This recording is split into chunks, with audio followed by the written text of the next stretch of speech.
The Amagi Obsession, Chapter 3, Confliction. All was quiet in the Amagi Inn. It seemed as if time had stopped for Yukiko. She stared at the television with wide eyes, filled with shock. It was hard to comprehend what had just occurred.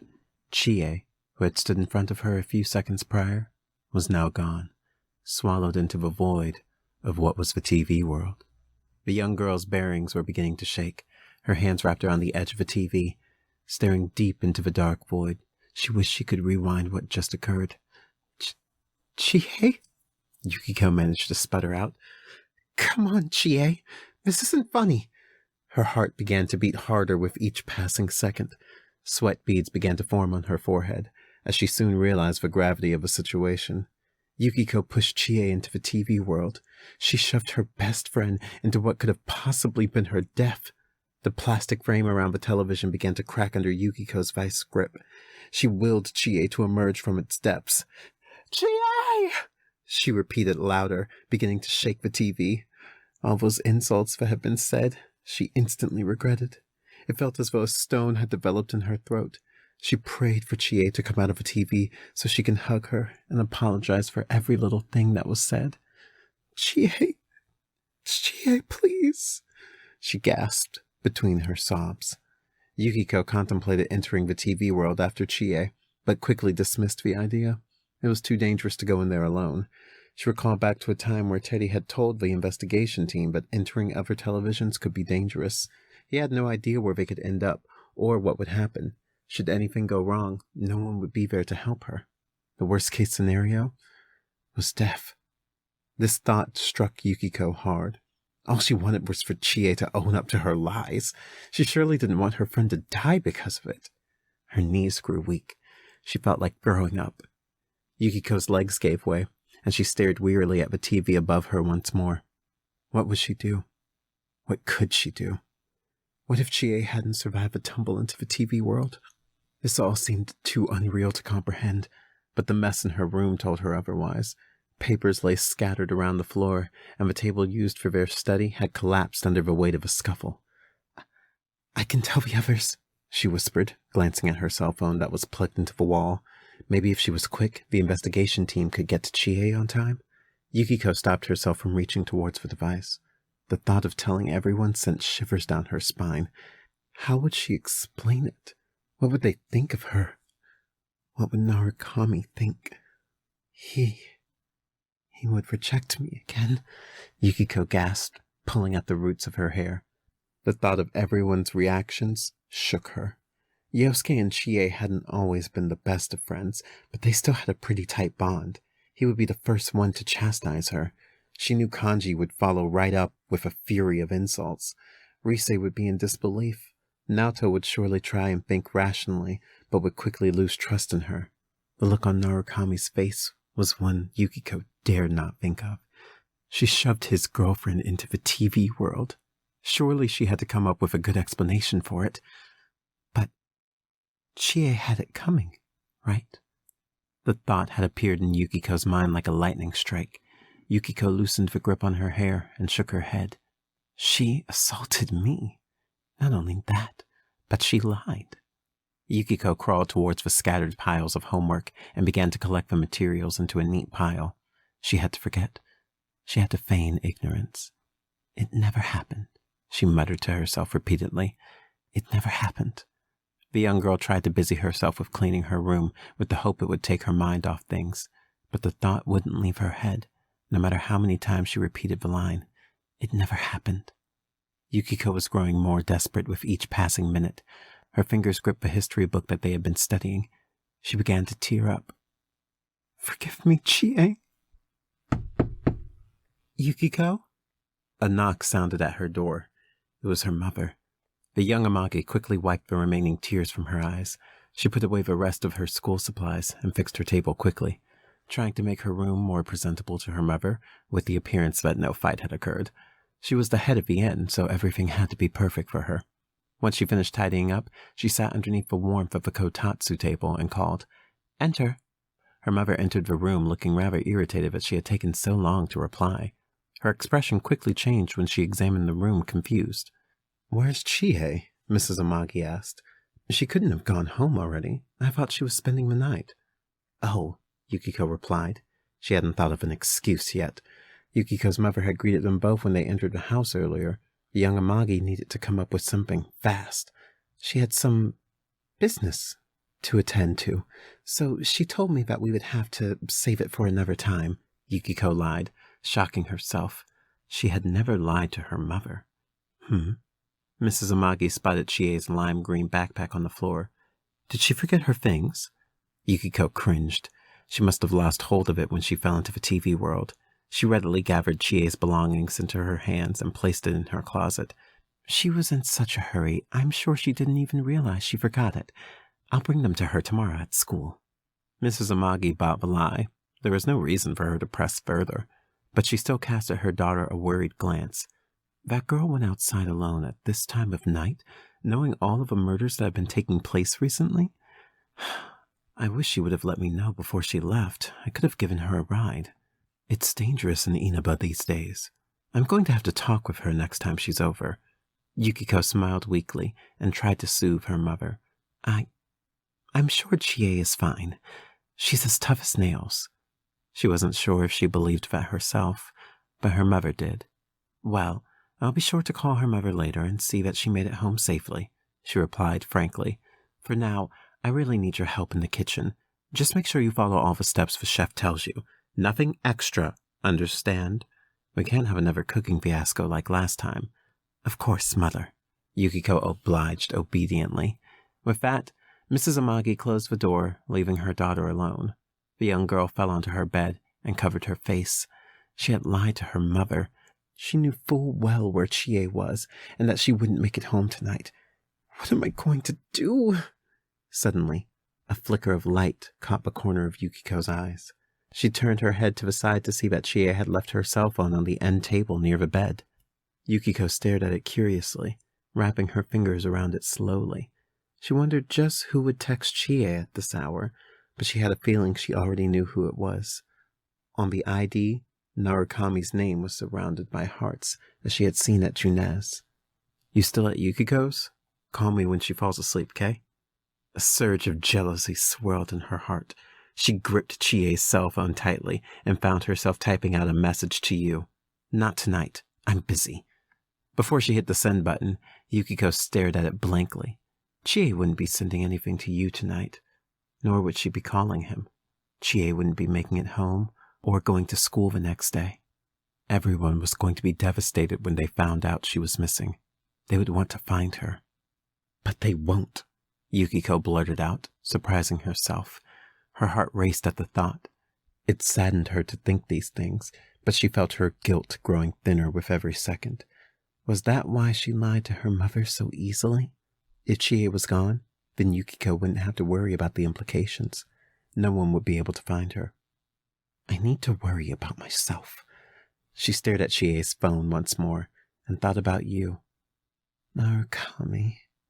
She tossed Chie to the shadows, but even so, she didn't want to be caught. The thought of facing Narukami finding out the truth was too much for Yukiko. Chie was gone.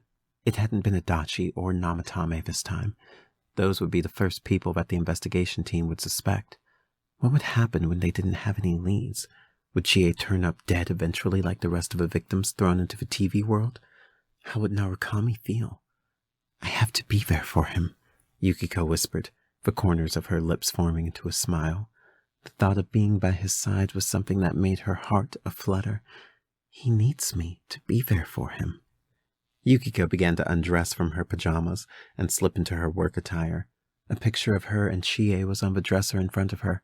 The sight was enough to pierce her soul. Yukiko slammed the frame down against the hard wooden surface.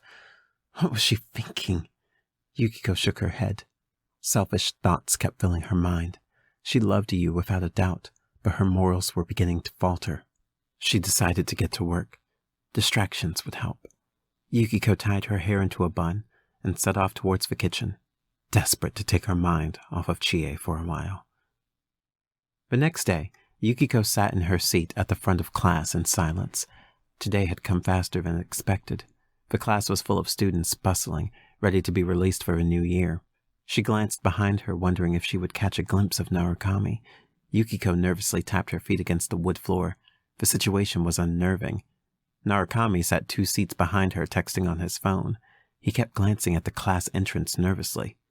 "Hey, Yosuke." "What's up, man?" Yosuke responded. Yu sounded a little worried.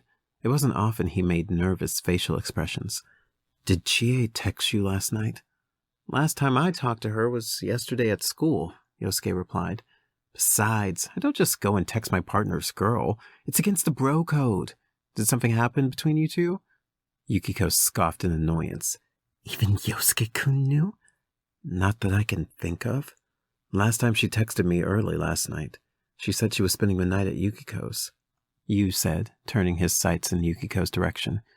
"Maybe I should ask her." "I'm sure she's fine, dude. You're just overthinking it." "You think?" Yu asked, still looking worriedly at his phone. "She's always quick to reply." Yosuke patted his friend's shoulder. "Sometimes chicks just need their space, dude.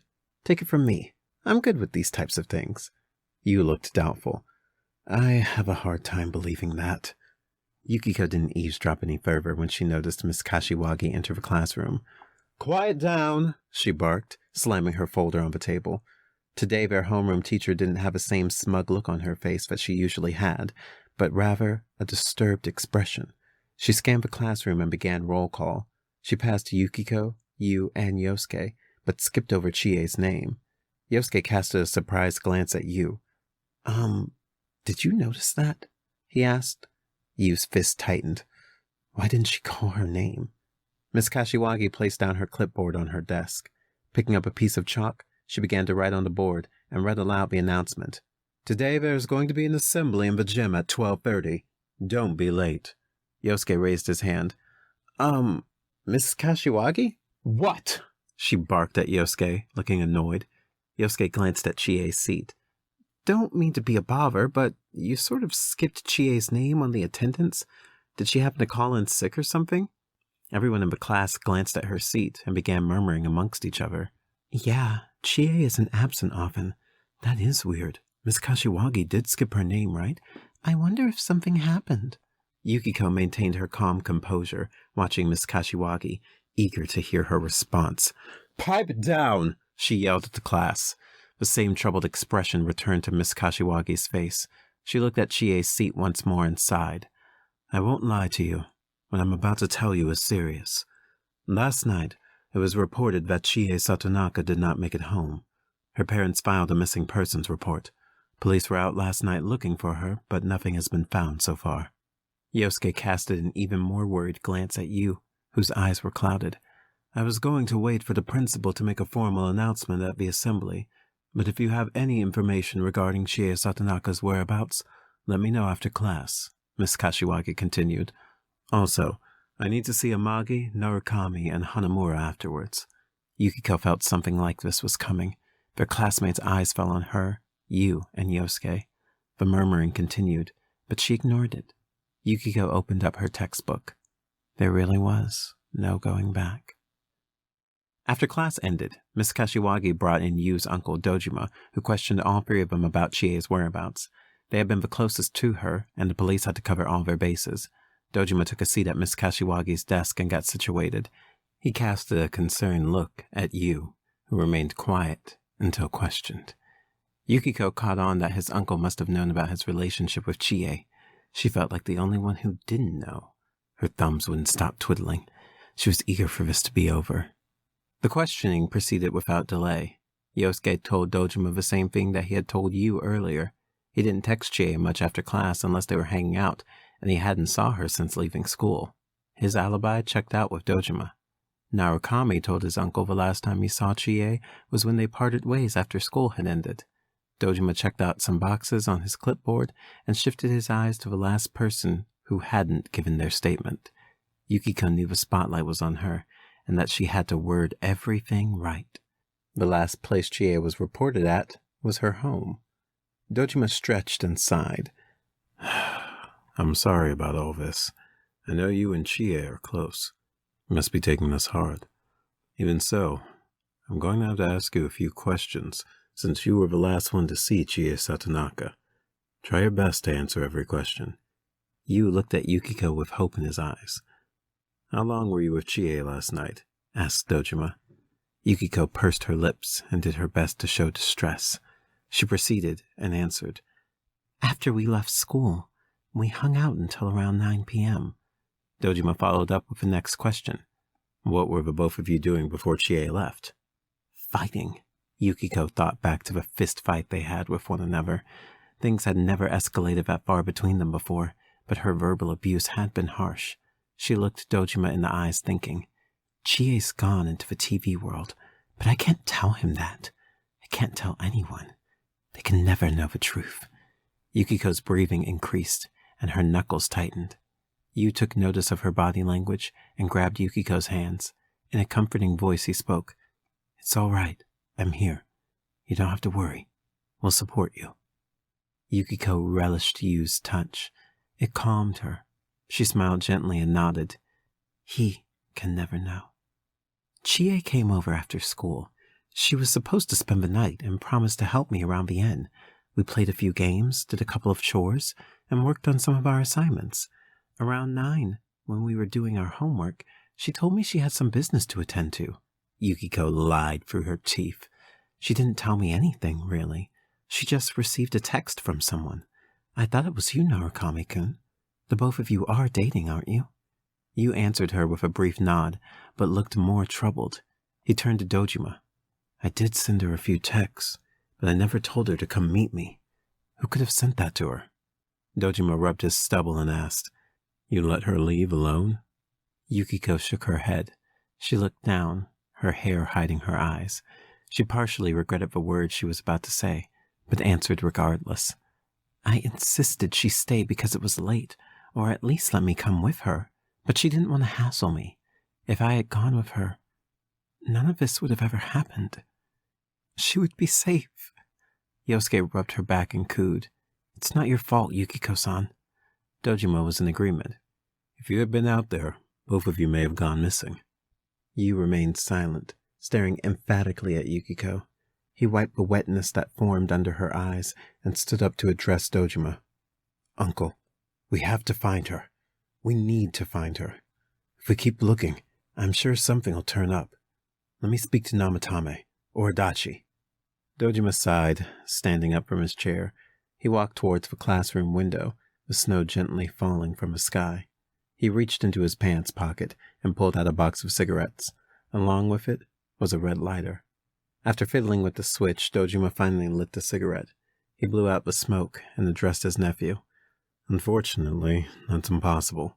Namatame is still recovering in the hospital, and Adachi's locked up tight now.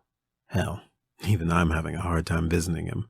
Besides, there's no way they let a kid waltz right in and speak to a convicted murderer. But, Yu protested. He looked desperately at Dojima. The teen's uncle walked over and put his hands on his shoulders. We will find her. I promise you that, he said reassuringly. Now then, I have to get going. The kids should go on to lunch. The assembly will be starting shortly after. With that, Dojima departed, leaving the 3 teens alone. Yosuke looked at Yukiko and Yu, neither of them speaking, both lost in thought. Yosuke scratched his head. He had to reassure his friends. Don't worry, guys. We'll find Chie and rescue her, just like we did with everyone else. We've overcome this sort of thing before. Yu remained silent, but stood up. Yosuke put his hands on his shoulders. We will find Chie, man, he said. I'm going to find Kanji, Rise, and Naoto. After school, we all have to meet at Junez and figure out what we're going to do. Yosuke ran out to find the others. Yukiko had been surprised. Yosuke wasn't known for taking charge like that. She guessed that seeing his friend in such a sorry state must have lit a fire under him. Yukiko returned her attention to Yu. She gradually looked up at him. He stood, unbudging. Yukiko knew she had to do something. She took his hand and was surprised to feel Yu tighten his grip around them. Narukami-kun? Damn it! He yelled, startling the girl. Yu released Yukiko's hand and punched the wall. The impact tore his skin as he repeated it once more. Damn it! His voice cracked. She's gone. She's... Yukiko stared at Yu. The only time she had seen him lose his composure like this was when Namatame had kidnapped Nanako. Their leader was struggling. His actions let her know that. Yukiko walked around to him and touched his face. He was fighting back the water welling in his eyes. Yu struggled to speak. It's okay, Yukiko soothed him. She caressed his cheek. Her eyes locked with his. Yukiko pulled Yu in her arms' embrace and held him. It's okay. We'll find her, she whispered in his ear, relishing how close he was. It wasn't often that she saw him so vulnerable. Yukiko's body moved on its own. She knew what the root of his pain was, but at that moment, she didn't care. This was what she had wanted all along, to be close to you. Yu calmed himself before letting go. Sorry about that. I just lost myself for a moment, he said, looking down, embarrassed. Yukiko smiled and simply nodded. She mentally cursed that their embrace couldn't last longer. We'll find her, he said, repeating her words. Yu wasted no time and headed towards the classroom door. He looked back and addressed Yukiko. I'm going to find Yosuke and the others. You should get some lunch while you can. It'll be a long day. We're going into the TV world. I have to find out if she's there. Yukiko grimaced, but nodded. With that, Yu ran off. The girl let out a sigh and wrapped her arms around herself, wishing he were still pressed against her. Yu, I have to be there for him, she whispered before sitting down. His first name had a nice ring to it. She loved him more than anyone else, including Chie. Yukiko cast a glance at Chie's desk and thought, Chie's gone, and I'm the one with him now. The young Amagi walked to her friend's desk and brushed her fingers across its surface. This is what she had wanted all along, to get closer to you. She had already lied to her mother, Dojima, and you. Who else was there to lie to? There was nothing left to hold back. If I go down this path, there is no going back. Then again, Yukiko leaned against Chie's desk. I've already chosen this path. Then it hit her. Yukiko stood up suddenly, realizing Yu's words before he left. The investigation team was going to enter the TV world today. What would happen if they found Chie? What would she tell the investigation team? I pushed her into the TV, Yukiko blurted out. She looked at the entrance. Thankfully, no one had heard. Whatever the cost, she couldn't let them find out what had happened. That would be the worst-case scenario. But at the same time, she also didn't want Chie to die. Yukiko didn't want to enter the TV world alone, and yet, this was her chance to find the girl. She casted a glance in the direction Yu had ran off in. She didn't know what she wanted anymore. All she knew was she would have to find Chie before the investigation team did. I need to see Teddy,